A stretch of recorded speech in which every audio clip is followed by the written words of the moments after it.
Et c'est ce que j'ai dit à ceux qui me suivent. Ne touchez pas à la pierre du Nord pour détruire ta famille.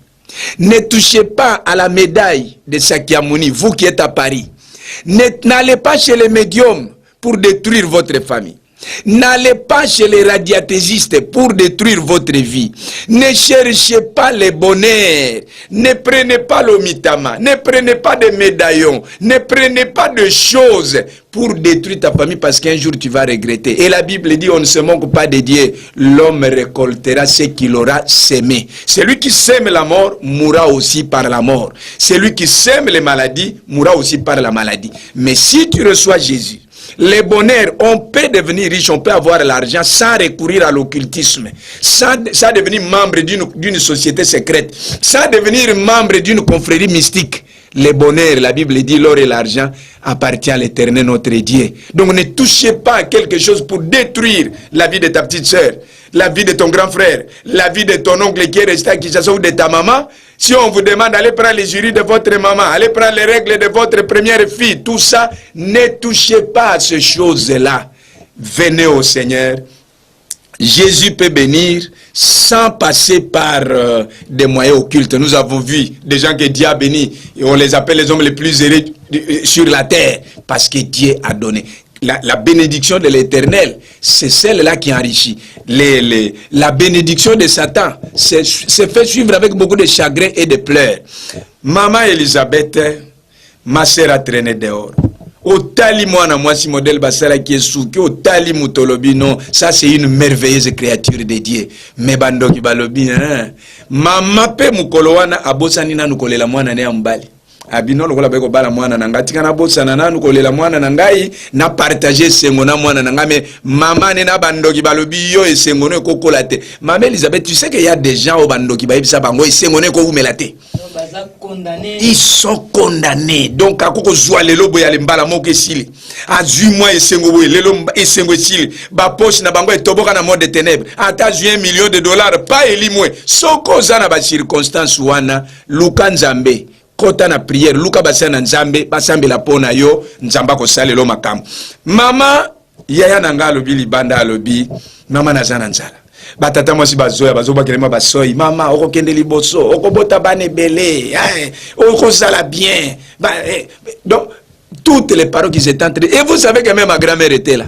Yé pas otombole maboko mama oko kende liboso oko bota ba mindele oko bota ba konzi ba ministre ba PDG. Or ya yebi na motema na yeke non, la mort de cette fille était signée la nuit. Donc les cœurs des sorciers, c'est un cœur incrédule. Ne fais jamais des alliances avec les sorciers. Et ne laisse pas une sorcière chez toi à la maison. La Bible dit tu ne laisseras pas vivre la sorcière chez toi, à moins que tu ne le connaisses pas. Mais si tu as Dieu, Dieu va te révéler, parce que les ténèbres ne peuvent pas régner là où il y a la lumière de Dieu. Alors, maman, tango alobi kazoyo kanzala, ba pesie moi biloko ya kolia mbangu mbangu, abimi akende sikoyo. Maman eko ebisa lobi oko umela mingi te. Dans 30 minutes mbali na zo ko so. So sukola lisusu, so ko silisi benga biso to ya ko aider yo la ta robe na yo pour panza sugi na ote to reposer voile na yo pesa na problème te. Ma grande sœur quitte dehors. Alandi pika nzela ya nini ya cuisine place au biso to kotaki. Moi, je me suis caché derrière une porte qui donnait du salon au couloir pour voir qu'est-ce qui allait lui arriver si jamais elle ouvrait la porte de sa chambre. Ma sœur, je pouvais lui dire de ne plus entrer par là. Donc, j'ai participé et c'est moi qui l'ai livré. Et c'est moi que le Seigneur me pardonne toujours pour ça. Maman, quand elle arrive, elle sort sa clé, elle introduit à la serrure. Et si la boyete,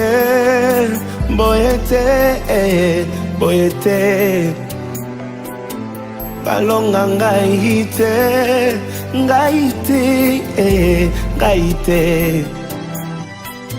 nakweya nasete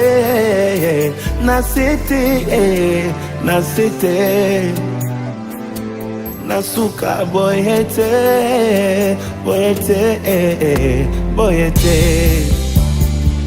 naza kosenga ngaye loboko na yo Salana ngai,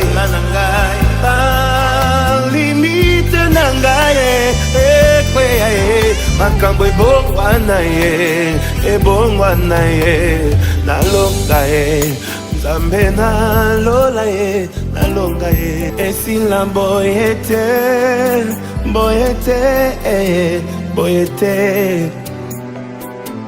balonga ngai te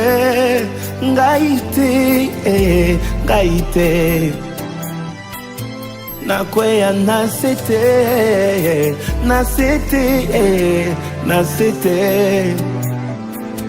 nasuka boyete.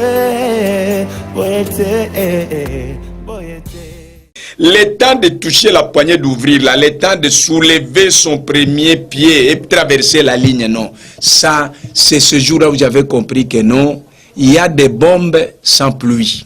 Il y a des foudres sans pluie. Il y a des bombes sans obus. Il y a des mortiers invisibles parce que na moni lokola maboko ya ba kacheri ya ba main invisible et zuye lokola caillou qui est vers likolo ndako na biso zaki ndako étage na oki mutu ya mwana ya mute betina na beton wana pa makolo est remplacé mutu kiti lisusu na karo beti lisusu ka Mame Elisabeth na mona makila ezobima na zolo lokola robine ezobima na matoi miso ebimi libanda awa lokola nde bachaki esinga na gorge respiration ezokota lisusu te respiration ezobima lisusu te akoi partio na chambre ne makolo libanda na couloir abandi kobunda na liwa ndenge na yokaki bombo na modele beta kinga bino c'est pas possible na vandi na sima porte na moni ndeko nanga ndika zolite na liwa nde na yeko comprendre bia musuni oyo koko nanga pesa kingai ezana makambo donc c'est un problème très grave. Oui, bombe à retardement, mais il y a destruction. Donc, sa famille, yoko na deuxième émission maintenant, ndenge toko sala cousin nangai, mwana noko nango ya kola kina biso, na grand frère nangai, oyo bake ko sumbela ye na avion azokende Bruxelles. Donc, on comprendre que non, ndoki aza mutute. Yango nazolo bana bandeko baza ko landa biso, bokangama na Yesu. Tika kosakana na nzambe, tika légèreté na makamba nzambe, tika kozua makamba nzambe avec la banalisation, avec légèreté, avec je ne sais pas quoi. Non, Mame Elisabeth, oko tala ndeko na ngamba la mibalete. Mutu moko siko asengi mama na ngai masanga libanda. Mama lobimbo, lokola na tiaki masanga tu na chambre na ngai, nazoke na ndo zuelo. Mama koti tamba koti akuti. Makolo ya ser na ngana mabele. Ah, Marguerite, mais yo, problème na yo zanini. Yo za tetu bondengeni. Mubana zo ko zoyo kala mingi to lali. Amoni siko makolo, amoni soko kati atataba okati e mutu, okati e kingo. Okomona makolo na ye, ava souffler katana. Amoni makolo mo anezo lenga. Ah. Abengi azo réponse te. Abengi azo. Alors maman tindiki siko porte. Lokola zaki makolo ngulu, ayoki ke elle a marché sur un liquide cola.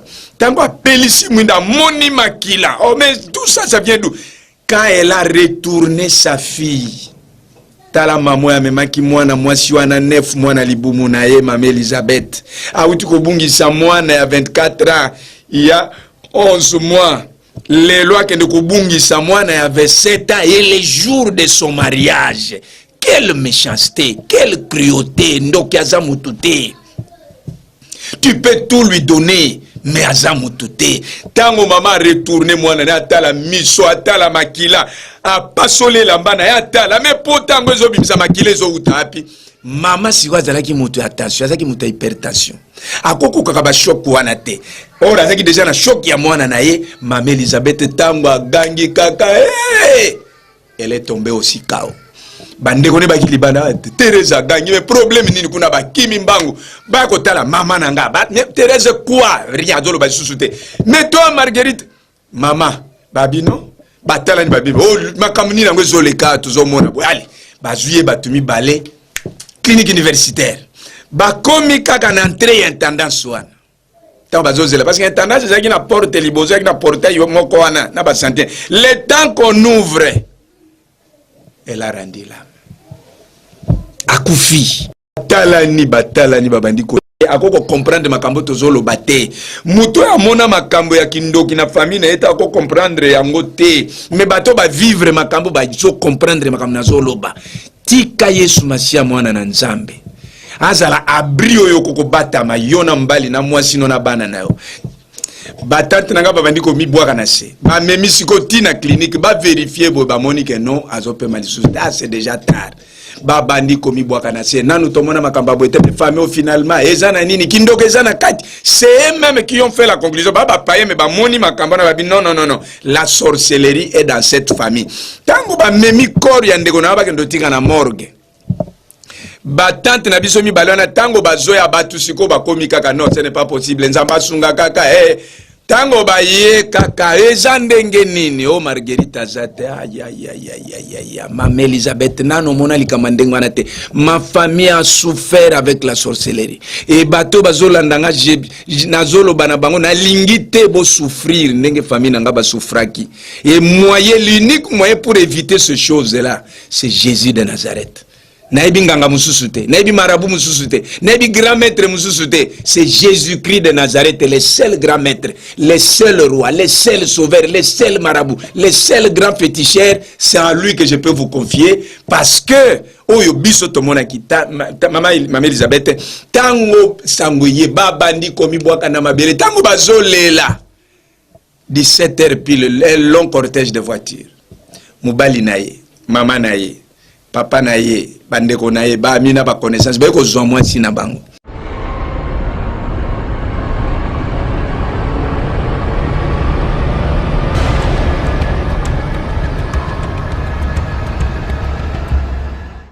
Salanga bolamu, Zambalola salanga bolamu, Mokonzi pusana lisusu, Zambalola pusana lisusu,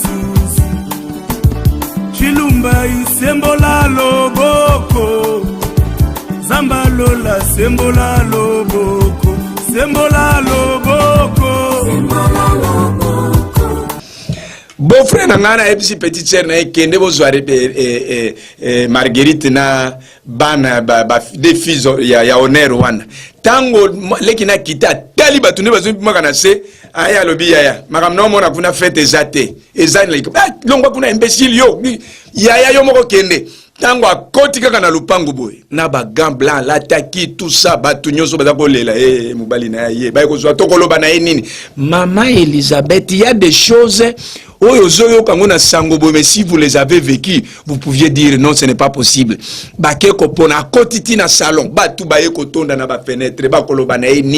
Non, c'était un événement où aucun membre de ma famille ne peut oublier ça. Oui, papa moko ya famille papa fanda nanu makambezela non papa solo après tozana retard bazo zela biso. Alors, non, mais moi, si je suis un problème, il a connu un problème cardiaque à Tozolo, Awa, Azali Susute. Maman Elisabeth, yo moko ko imaginer le reste, ngai monogeza kilo, na lobayango parce que c'est ma sœur propre, papa moko, maman moko, et puis, modèle Azalaki mukoloana, kolali samwasi kitoko ndengo wana botindika ye na cimetière botia ye na cercueil. Je crois que la sorcellerie n'est pas bonne. Dans la deuxième partie nabiso Mame Elisabeth, à moins que vous ayez quelques petites questions. Maintenant tout na papa moi deux questions parce que ezali kamata to alobi na mozindo poyo vraiment au comprendre au kota vraiment na mozindo ya prière. Papa lokadi na lingi na yeba. Et dans la Bible, le bakanabiso na souko balobi Jésus revient bientôt. Même dans l'église, bino basen na nzambe bote ya rappel comment que bo se prépare conséquent Jésus revient bientôt. Mais ezana na batumsu ba ignora kalikama ba baloba kana bango ka baloba bango mais tout monde a payé songa ya kate. Selon dengo lobi que na mone tene baza vraiment bien organisé et puis après mort ezaka pe na vie et salamak. Alors na ina ebisa bato obeti sous cette lobi que batu mingi basalaka pe ba pardon, na monde à ténèbres, ça la rappelle organisation na surtout surtout comme na 3 derniers mois bien 2 derniers mois ya année précis la ça ka ndenge na banda couper ça ka pona ko sepesa bana ko somba biloko ainsi ndenge to sala kawana mais olupe na monde ténèbres ezaka bon par rapport ya on a tout ni Jésus revient bientôt parce que to comme peut et coïncider les 2 derniers mois wana poto 6 année to consommer année conseil ni ko pesa bandeko o balobaka ke ba ignoraka Yesu ya kanete balobaka na bon kabungu parce que na landi témoignage oh vraiment na yoki mawa pe na yoki bandeko mawa bandeko na mawa conseil ni ko pesa bango ba continuer kaka na langage ou bien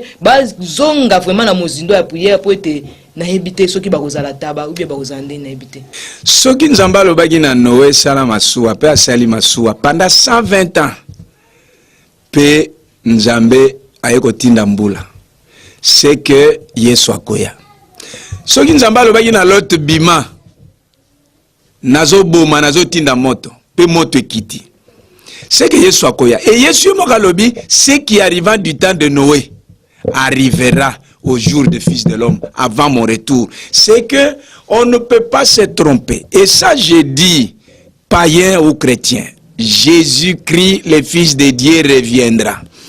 Que ça tarde, la Bible dit d'Habakkuk, si ça tarde, attends-la, car elle s'accomplira certainement. Dieu est derrière sa parole. Et donc je crois que Yesu akoya.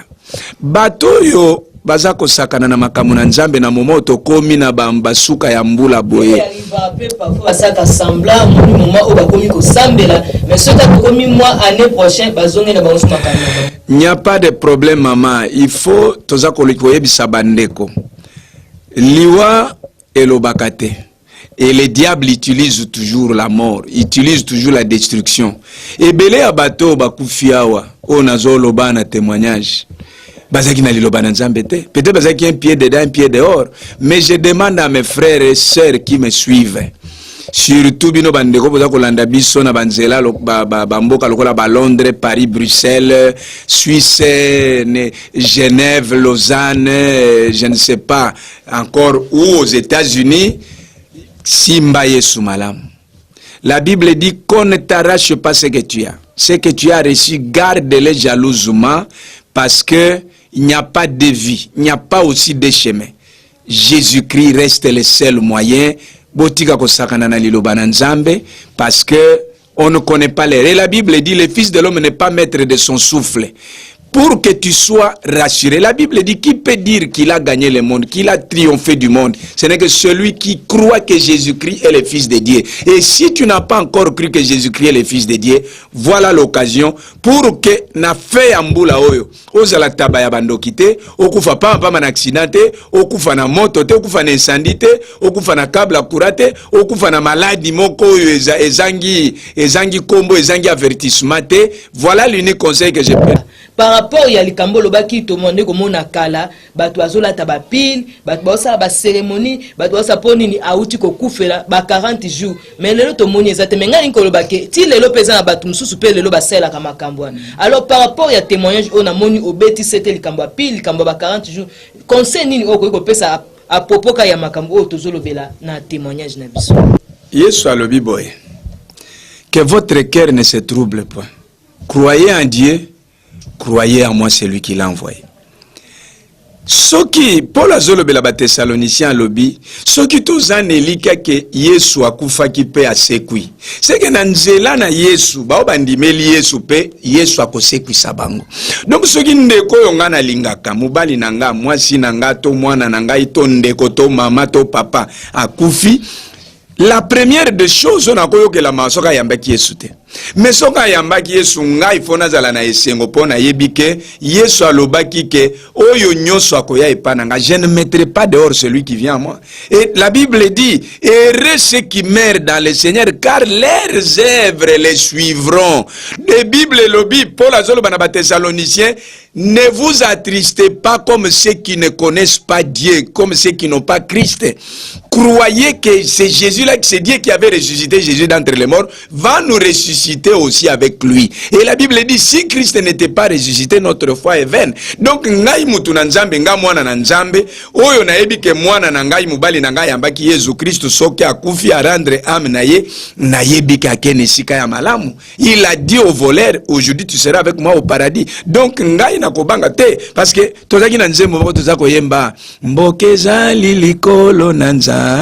Pona bango balingi paye. Donc il y a une demeure. Jésus dit, je m'en irai vous préparer une place. Sitôt que je l'aurai fini, je reviendrai. Si cela n'était pas, je vous l'aurais dit, je reviendrai vous prendre en fait que là où je suis, vous y soyez. Donc biso toko kolela bakufi lokola bapaye o bazangi likate o bazangi lobana nzambe te. Il y a un schéma dans la parole de Dieu qui dit rendez grâce à toutes choses. Nzambe yo mutopesa ki Job dit c'est toi qui avais donné, c'est toi qui as repris. Que le nom de l'Éternel soit loué. Moi je ne vois pas comment moi na nzambe a okende kolata pili akende kolobaka na batombo ya batu. Papa na yo zo kende kolobela na tombo wana. Oh papa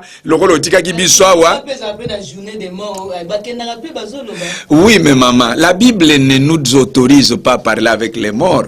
Papa na yo zolo banaye no papa lokola yo kende ki boyeto ko tikelo masanga molimo no ya ko sunga biso obundela biso papa no tanga zaki na mokili bandoki baleye babomiye malade ebomiye a se défendre kité lelo yo azali dans l'au-delà ndako ya ko aider yo. Non, les morts ne peuvent pas nous aider, c'est Dieu seul qui peut nous aider. Et la Bible dit ne parlez pas avec ceux qui évoquent les morts, les médiunistes ou les magiciens ou les oniromanciens. Nous ne pouvons pas être en avec les morts. Et souvent, Maman Elisabeth, il y a des cimetières, kokende ko verser ba koboma ba soso kuna to ko pesa oli kabo koboma bataba. Oyebi tango yo bomi taba na cimetière osopi makila na tombo. Boye kolia, et c'est ce que la Bible appelle la viande sacrifiée aux idoles, sacrifiée aux démons.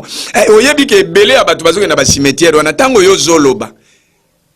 Il y a un proverbe qui dit les morts ne sont pas morts. Ils sont dans l'eau qui coule et tout ça. Okozolo ba makambu yozo kan sozolo bana papa na yo nzoko zolo bana ba demo etango yozo zonga na ndako zozonga na bango ozongi na ndako bebana na butu bazola pongite oyoki ba tremblement oyoki biloko na ba toiture. Dieu ne nous autorise pas à faire ça. Non toza penza na radio télévision Étoile du ciel oye salemi pona esengo ya bana na nzambe nyonso. Kolo Pambola, Pasteur Miko Bachika elongo na maman Liliane Bachika pe na libota mobimba. Radio télé Étoile du ciel eza oye senge na biso kolanda na tongo na midi na pokwa na katikati ya butu ba émission qui toko tikankolo a Pambola bino toujours en compagnie ya radio télé Étoile du ciel. Oui, mais justement quand nous allons faire de telles cérémonies, yo bomi soso na cimetière ya papa na yo. Après yo ke koli yango na bana na yo. Mais tu les as Non, eza biloko koli ate parce que ça se fait déjà là, c'est déjà une cérémonie. Et quand il y a une cérémonie comme ça, ça devient déjà très dangereux pour la famille. Oui, parce que Dieu nous interdit de ne pas être en contact avec les esprits des morts ou les esprits de ceux qui sont partis. Quand vous entrez en contact avec eux, la Bible appelle ça suivre. Tu as suivi ton esprit. On ne peut même pas appeler les saints, non, tout ça. Non. Nous ne pouvons nous adresser qu'à Jésus-Christ, le Fils de Dieu. La Bible dit, entre Dieu et l'homme, il n'y a qu'un seul médiateur. Celui qui était mort à la croix, qui est ressuscité des morts, qui est assis à la droite de Dieu, c'est Jésus de Nazareth. Alors nalingi na yeba ezape na bandeko bazolanda biso lokola mama René de kuna azamo anetumba lokola mama na biso matondo pe azamo anetumba. Alors par rapport ya ndengo pesa ki avant mort ya grand frère maman zwa ki songe. Il y a moins qu'un simple songe, mais na koke kotabo nzoka ndezaki makamozo sama directement. Mais on a ngi kolobake. To négliger ba songe ou bien to considérer parce que mingi nso ba keza un simple songe. Et parfois banda ko yebisa so lobi o so na lali na loti bien de kolanga kufi ou bien na kufi il a que ba bakisele ba ne a okufa mikolo na teme. Na moni par rapport à témoignage de l'axi que yo mon toza la réponse à opesa. Nzambe po aloba na mutalo bela kaka bana na nzambe te. Pharaon azalaki mondimité. Mais Nzamba lobeli na songe. Alakisie mbula sambo ya biloka kolia, mbula sambo ya nzala. Tango Joseph Foyer a interprété les songes. alandi makamusa na nzambe alobaki na ye abikisaki vi na ye. Nebukadnezar na Babylone azalaki chrétien te, mais nzambe alobeli na banzela ba songe ebele. Alors ils étaient katani, amoni boye, amoni banyama, tout ça, amoni ba statue. Donc quand la Bible dit Dieu parle tantôt d'une manière, tantôt d'une autre, c'est que Dieu peut parler. Nzamba lobela Balaam na munoko ya punda. Mais punda ko lobate, mais Dieu fungo lié munoko pour aloba. Donc Dieu parlait d'une manière ou d'une autre. Donc nous devons toujours faire attention à chaque fois que lotindoto ozana signification te. Daniel Pharaon tanga lotindoto. Aluki musana nzamba limbolela ezana kati na biso basana nzambe ezana bao ba nzamba pesi bango don ya kuinterpréter ba sonjo batu bazolala bazolota na butu oyebi na musana nzambe lelo le danger c'est quoi? C'est que tout le monde veut se faire généraliste. Mais dans ma Nzambe, la Bible dit aux autres il a donné comme apôtre, aux autres il a donné comme des prophètes. Les prophètes ce sont des voyants.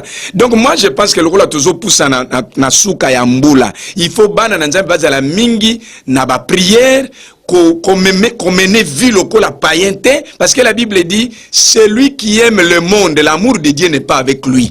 Biso tozana biso na mukili, c'est vrai tozana na mukili, tozana besoin tozwa bambongo to sepela, mais nous ne pouvons pas nous comporter comme les païens. Nous ne pouvons pas aller chercher les plaisirs comme les païens les cherchent. Non, maman nangai, soka zalaki mutu na Nzambe, tango alotaki biloko wana, c'était Dieu qui lui peut-être Dieu lui montrait ça, Dieu a permis qu'il voie ça pour que aganga na lilobana, parce que la Bible dit quiconque invoquera le nom du Seigneur sera sauvé. So ki aganga ka au nom de Jésus, je crois que résultat ou salamaki négatif wane kwa kozalande ngwana te. Donc je crois que c'est ce que je peux donner, je peux dire aux enfants de Dieu soko lotindoto yo monique ezana complication yaka église ezali basana nzambe bazali solola na bango basunga. Alors na moto zo kende venda kosi o ezali peut-être dernière question pour na contenir à temps. Question est par rapport à maman ndenge olubaki. Na landio bien au souleva ki mo lobi c'est condamnation. Nangi na yeba. Ezape na monde te ba tsusu boye ba vivre na bango boye na monde normal ba vivre mais nzoka nde na monde te ba za condamné. Siko ba condamné ba kaka po ba mona kaka pasi. Alors so ba moni pasi suka na bango sort na bango ezalaka nini. So la sorcellerie c'est une puissance d'oppression. Ezande konyokola mutu. Yona ebision na lobi ndoki tango apesi mutu maladi mutu abandi kolela na butu nde musique ya malamu pona ye yangwana ndoki tango abomi mutu amoni matanga ya munene batu bazolela. C'est ça ce qui lui fait du bien. C'est ça, c'est-à-dire c'est une puissance d'oppression, une puissance de faire souffrir. Ezanguya ya konyokola mutu. Nzoto ya mute koma lokola mbonda na ye, mukonga mute koma lokola table na ye, ya sepela pona ndenga za kosala mabe. Alors toza kolobana bana na Nzambe yoko lingate ozala table ya bandoki yoko lingo ozala mbunda na bangote yaka epana Yesu. S'il n'y avait pas un autre moyen, s'il n'y avait pas un chemin, c'est différent. Mais Jésus dit je suis le chemin, la vérité et la vie, c'est-à-dire naza solution. Pona yo zangi kimia nga Yesu na kopesa kimia. Pona yo baza ko menacer baza ko condamner na monde de ténèbres. Batu musu baza zo tambola na ba jeep baza na ba costume tout ça mais basi balia yo so mona batumi bale o mona nasi na mona na victoire batumi bale balingi babunda. Moka linga beta mususu papa moka ye akoti na katikati. Abino wana bi papa ko beta ete. Bato baluka ila batuka ba problème ta musu basi balia ekala. O ya ko tindika ebe. Donc zo comprendre notion na ta musu basi balia ekala. Donc mutako zala na nozo mona zo pema apparemment il est bien mais c'est déjà un mort vivant. Et ko banda pena batu musu bazana miso mine ko mona mutazole ka ba ebisa bi o aza déjà na cercueil il kola mutuna. Pourquoi? Oui parce qu'azana sixième sens, parce qu'azana perception extrasensorielle auto lobaki na première émission. Donc biso bana na Nzambe toza kunate. Biso tolobi veillons seulement, demeurons au pied, soyons obéissants. Lokola bambu les oyabwe. Bando ki bazo pese la bino ba sacrifice. Akamati mwana na ye abomi alobi oyo wana ndeko nangana na bana na ye na ye bakufa apese le sacrifice yo ziko po échapper na makambo wana yo pezwa offrande na yo parce que mama Elisabeth kobosa na te mabondeli nyoso mutako sala aselaka yango toujours na offrande. Nzambe batu bazo lukaliwa na ngai tamusu bango bapese linga makila na monde ténèbres tamusu bapese linga misuni ya batu ngana kamati mo offrande na ngai yo na lingi ba décision na bango nyoso monde ténèbres ezala annulé ba maladie nyoso bani ba bwakela nga ezala annulé ba accident nyoso bazo linga na sala na suka sanzo na mois de décembre ezala annulé. Nzambe offrande nanga yango. Na monde à ténèbres des sacrifices. Mais biso l'offrande peut accompagner nos prières pour annuler tous les projets de Satan contre nous. Donc là toujours comme na sukambula, il faut toujours que bana na nzambe mutu na mutesika zalia loba nzambe nanga batelinga na bana nanga ina baktina na banini ngape na koko sili zambula boete tika na salela ye offrande na accompagner onga na zoloba na offrande moko et Dieu va annuler les décisions de Satan. Voilà ce que vraiment voilà ezaki témoignage na biso soki nzamba batel biso pe na bia ko batela ka biso po azana posa peuple na nzambe baza édifier na témoignage kitoko lolenge oyo akobate biso to promettre bino parce que to baki ke tozaka toujours na dette na bino esengeli to futa yango to kosape troisième partie na muumbu na nzambe vraiment bokozala vraiment béni na nzela ya liloba oyo vraiment na lingi na pesa muumbu na nzambe moi na ebite soki seconde soki minute na ebite parce que minute c'est comme kende o meka ko conclure malobo to lobi na tongo ale abete to lobi na bana na nzambe kindoke za korenye esika Yesu azate soki Yesu aza quelque part kindoke ko korenye te tozana etumba bango bazo pesela biso ba sacrifice biso peto pesela ka bango ba offrande mais toza ko accompagner na ba déclaration parce que bango ba betela ka biso mabele oyebi pourquoi ndoka zo betelo libele alobi soka melaki libele na ngate soki to melaki ne libele moko te makambo nga na zolo ba fe simba ye yo pesi ko tango zui offrande lobi ezala to melana ye libele moko Jésus Christ yo lobaki si quelqu'un est en Christ il est devenu une nouvelle créature maloba nyonso alobaki ko simba ngai te ngape offrande nanga yango oyo azobetela yo sexe azobetela sexe pa ebi soki to bimaki na ye nzoto moko te soki to wuteki na ye e papa moko te soki to bimaki na sika moko te yo petango yo ko betela ye ba sexe te yo ko sala ka ba déclaration ou annuler ba parole parce que Bible lobi toute parole qui te condamnera toi l'enfant de Dieu tu dois condamner cette parole là tango sali ba déclaration o kamati po offrande no lobi nzambe na sele maloba nanga mutu nyoso akutana kana nzambe il faut sali la nzambe offrande il faut aloba na nzambe likambu soki Abraham akutani poazo ba promesse minene pa na nzambe il a scellé ce que Dieu lui avait dit avec des offrandes. Nous sommes à la fin de l'année, ne perdez pas de vue chaque prière que tu fais o nyoso olingo sala na nzambe yeza na suka ya mbulo na mbulo tozo banda accompagnez toujours vos déclarations vos prières je ne sais pas de combat ou de quoi avec des offrandes pour annuler tous les projets de l'ennemi contre toi, contre ton mari, contre ta femme, contre tes enfants. Yesu Kristo mwana na nzambe mutazali solution na kindoki. Voilà maloba nanga asuka nzamba pambola bino bao nyonso zakuna nebike sibo pambola mi parce que nzamba permettre ki na moment oyo na journée oyo ba koza vraiment béni esika oyo kutani na témoignage oyo yango na niko ebisaka bande ko bolandi biso to se préparer à conséquent de Bible le te prépare-toi à la rencontre de ton Dieu parce que Israël les ali yo nanga te sengi to se préparer mukolo oyo sakoya akokuta na conditionné vraiment mutuna eza na ngambu na yo mirai batika bisiko zali na biko landaka mingi zwa vraiment leçon na émission oyo ba ko lukanzambe makase ko za malamu mingi pourquoi pas Marlene batika pourquoi pas Sonia batika mama ya bamindele vraiment nzambe apambola bino na bosante na sima ya caméra kuna ndeko asala ka ete ba émission oyo bien élément oyo comme landa kuna bino Freddy Kimona nzambe vraiment pesa encore de la force pour ete ay ba kokoba kusala msala oyo pe na suka kuna na régie finale papa nanga bijou mwanga esiko zali nzambe apambola yo mbote pe na couple pastoral Liliane batika yemiko batika boza ba guerrier ya solo vraiment boko ba toujours na betuma opo ete bana nzambe baza la béni na bosante apôtre prodige mwana muke na kati na bakolo vraiment nzambe apambola soki yeso ayete to kokuta na susuka na chaîne ope na plateau pona ko continuer o ezali témoigner na biso to pe litato na biso quand lelo to suki awa na bosante ba mama na ngamingi ba mama na ngona lingaka mingi mama Salomé et puis mama Ani ba prophète ya kolo nzambe abatela bango pe apesa mama makasi. Bonjour chers amis, amis et fidèles de l'œil de l'église, c'est le pasteur Salomon Kaning Alsel. Je pense bien vous avez suivi les témoignages de notre bien-aimé. Tout ce que je voudrais vous demander, c'est vous donner, soyez un peu patient, je vais vous donner une orientation. Comment vous pouvez maintenant vivre les témoignages après avoir l'écouté. Alors ce qui est vraiment intéressant ici, la première chose, première remarque c'est quoi? Vous allez remarquer les premières caractéristiques ou bien le premier caractère de Dieu c'est l'amour. Vous allez vous imaginer que quelqu'un qui a fait beaucoup de dégâts, quelqu'un qui s'est impliqué dans la racine du satanisme, de l'occultisme, mais Dieu parvient à lui pardonner malgré la multitude de gens qu'il a tués. Alors cela prouve clairement que notre Dieu est amour. La Bible dit dans Jean 3 chapitre 16 que Dieu a tant aimé le monde, il a donné son Fils unique afin que quiconque croit en lui ne périsse point, qu'il ait la vie éternelle. Alors il ne faut jamais hésiter de s'approcher auprès de l'éternel Dieu. Quand tu as fait quelque chose du mal, quels que soient vos péchés, quelle que soit la grandeur de vos péchés, il faut tout d'abord comprendre le caractère de Dieu, c'est l'amour. Dieu est animé par un amour à l'outrance, un amour qu'on peut dire en termes terre à terre, qu'un amour exagéré. Dieu est amour, il est prêt à pardonner tout péché. Il ne faut jamais hésiter. Malgré tout ce que tu as fait dans ta vie, c'était dans l'ignorance. Maintenant que tu as écouté la parole de Dieu ou le témoignage, tu n'as plus d'excuses. De tout ce que tu as besoin, il faut d'abord commencer d'abord à contempler l'amour de Dieu. L'amour de Dieu, et cet amour-là qui va pousser l'éternel Dieu à te pardonner. Il est prêt à tout pardonner, tous les péchés. Il est amour. Voilà. Maintenant que tu as compris que Dieu est amour, il est prêt à tout pardonner. Maintenant, la deuxième chose, c'est quoi? C'est-à-dire reconnaître que tu es un pécheur. La Bible dit, car tous ont péché et sont privés de la gloire de l'Éternel. C'est Romains chapitre 3, verset 23 au verset 25. C'est-à-dire, tu dois d'abord reconnaître ton état. Et Dieu résiste aux orgueils. L'orgueil, c'est une personne qui n'accepte pas sa position d'être un pécheur. Alors, vous devez d'abord accepter, car tous sont péchés, sont privés de la gloire de Dieu, comme je viens de le dire là-bas. Vous reconnaissez en vous que vous êtes un pécheur, que vous avez posé les actes par ignorance parce que vous n'avez pas connu Dieu.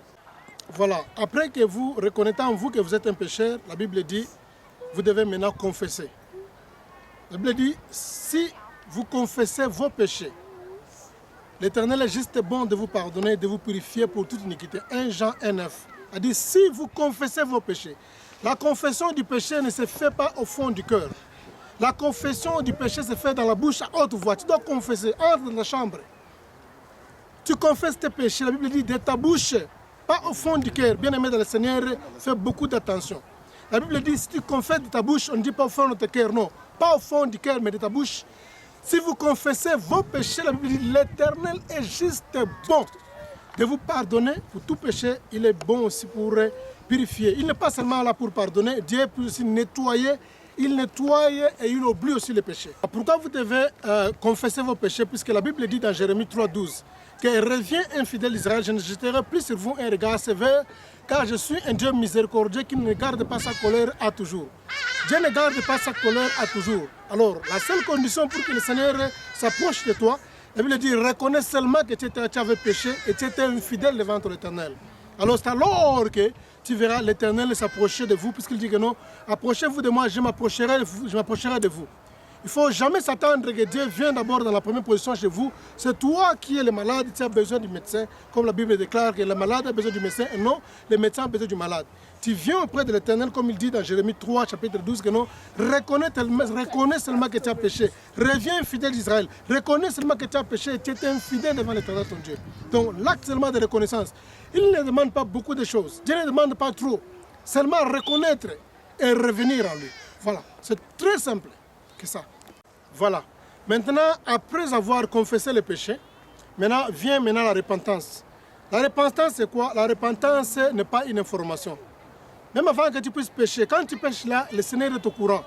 La repentance, tu n'informes pas l'Éternel ce que tu as fait là, puisque Dieu connaît déjà, la Bible dit, il est omniscient, il connaît toutes choses. La repentance, c'est une décision qui est sincère, c'est-à-dire que tu prends une décision pour ne plus retourner aux choses que tu as vomies ou encore les choses que tu as confessées. Ce qu'on appelle une repentance qui doit être sincère. C'est-à-dire quoi? Tu prends une décision personnelle de ne plus rentrer aux choses que toi tu as confessées. C'est ça la repentance. Tu n'informes pas Dieu, puisque Dieu connaît déjà ce que tu as fait là-bas, mais il a besoin seulement que tu puisses te repentir dans ton cœur maintenant. Tu te repens, tu dis que Seigneur, I'm sorry. Seigneur, je regrette les actes que j'ai posés, maintenant je me repens.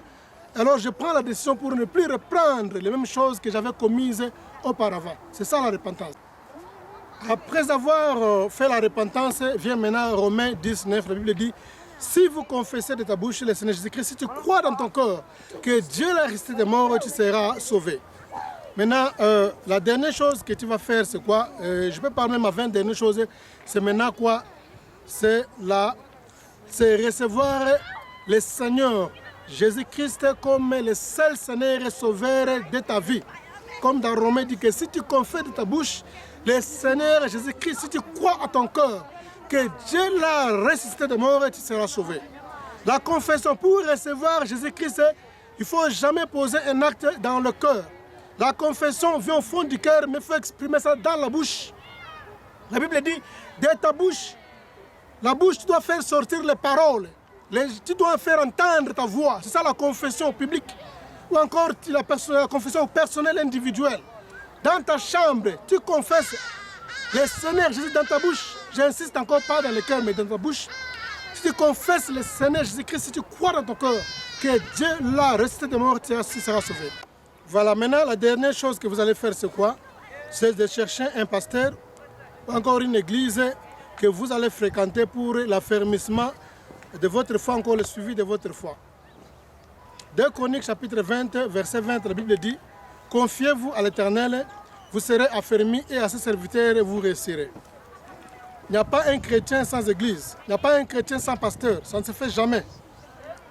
Vous devez trouver un pasteur, vous devez trouver une église, là où vous serez affermis, on va prendre votre encadrement, on va vous orienter. Vous allez voir même dans la Bible, quand l'apôtre Paul, quand il était tombé, il y avait les écailles, il était aveugle pendant un temps, il y avait les écailles dans ses yeux. Maintenant, quand on a prié pour lui, ce n'était pas un ange, Dieu l'avait envoyé chez Ananias, et Dieu avait parlé à Ananias pendant la nuit que je vais envoyer une personne que vous allez prier pour lui. C'est un instrument que j'ai choisi pour dire que non, vous avez toujours besoin d'un pasteur, peu importe que les gens peuvent rencontrer. Sur le pasteur, sur l'église, il y a les vrais pasteurs, il y a les vraies églises qui sont encore là. Alors bien aimé dans le Seigneur, que Dieu vous bénisse abondamment. Il y a aussi mon numéro qui est affiché là-bas. N'hésitez pas à m'appeler, je peux vous aider à travers la prière. Partout où vous êtes à distance, je peux prier pour vous, vous orienter pour demander la grâce du Seigneur dans votre vie, afin que la décision que vous venez de prendre pour suivre Jésus-Christ comme Seigneur et Sauveur, vous ne puissiez plus reculer en arrière. Ou encore, si tu étais déjà un chrétien qui était converti, mais suite à certaines circonstances, il s'est fait que tu as abandonné ta foi. Maintenant, à travers ce témoignage, j'aurais souhaité que tu puisses en profiter pour plutôt à poursuivre le Seigneur Jésus-Christ comme seul Seigneur et Sauveur, parce que bientôt, il est à la porte, il revient bientôt. Que le Seigneur vous bénisse abondamment. C'était le pasteur Salomon Kaninga Lusele de l'Église.